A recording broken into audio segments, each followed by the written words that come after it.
महिलरोपियम नामक एक दक्षिणी शहर के पास भगवान शिव का एक मंदिर था।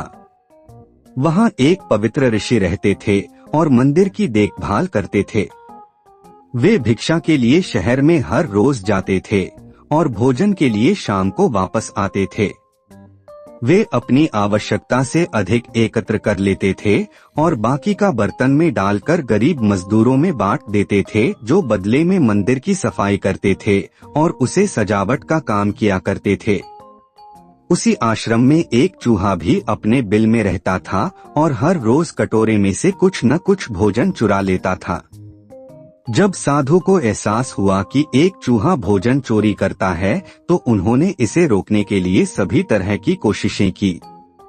उन्होंने कटोरे को काफी ऊंचाई पर रखा ताकि चूहा वहां तक पहुंच न सके, और यहाँ तक कि एक छड़ी के साथ चूहे को मार भगाने की भी कोशिश की, लेकिन चूहा किसी भी तरह कटोरे तक पहुंचने का रास्ता ढूंढ लेता और कुछ भोजन चुरा लेता था।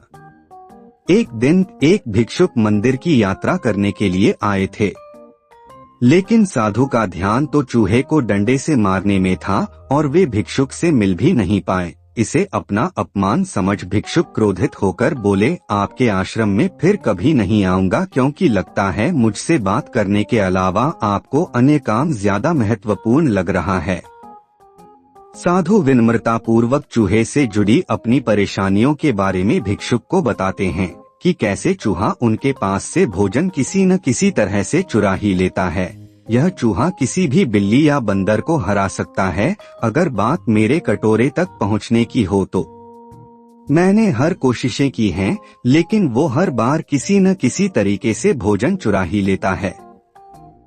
भिक्षुक ने साधु की परेशानियों को समझा और सलाह दी, चूहे में इतनी शक्ति, आत्मविश्वास और चंचलता के पीछे अवश्य ही कुछ न कुछ कारण होगा।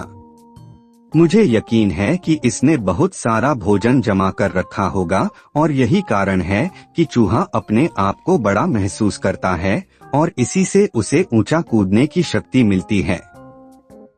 चूहा जानता है कि उसके पास कुछ खोने के लिए नहीं है, इसलिए वो डरता नहीं है। इस प्रकार साधु और भिक्षुक निष्कर्ष निकालते हैं कि अगर वे चूहे के बिल तक पहुंचने में सफल होते हैं, तो वे चूहे के भोजन के भंडार तक पहुंचने में सक्षम हो जाएंगे।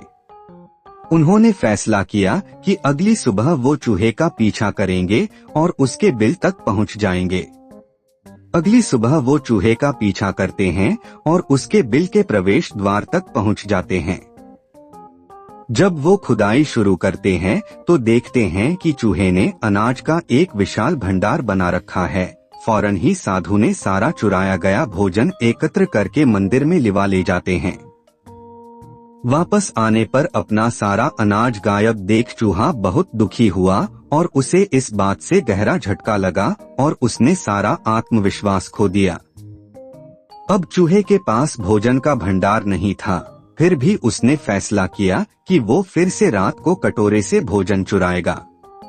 लेकिन जब उसने कटोरे तक पहुंचने की कोशिश की, तब वह धड़ाम से नीच गिर गया और उसे यह एहसास हुआ कि अब न तो उसके पर शक्ति है और न ही आत्मविश्वास। उसी समय साधु ने भी छड़ी से उस पर हमला किया। किसी तरह चूहे ने अपनी जान बचाई और भागने में कामयाब रहा और फिर वापस मंदिर कभी नहीं आया। दोस्तों, इस कहानी से हमें ये शिक्षा मिलती है कि यदि हमारे पास भी संसाधनों की कमी न हो तो हम में भी अद्भुत शक्तियाँ और आत्मविश्वास की कमी कभी नहीं आ सकती। तो आज की कहानी में बस इतना ही। जल्दी ही मिलते हैं अगले वीडियो में। ऐसे ही मजेदार और जादुई कहानियों के लिए हमारे चैनल को सब्सक्राइब करें।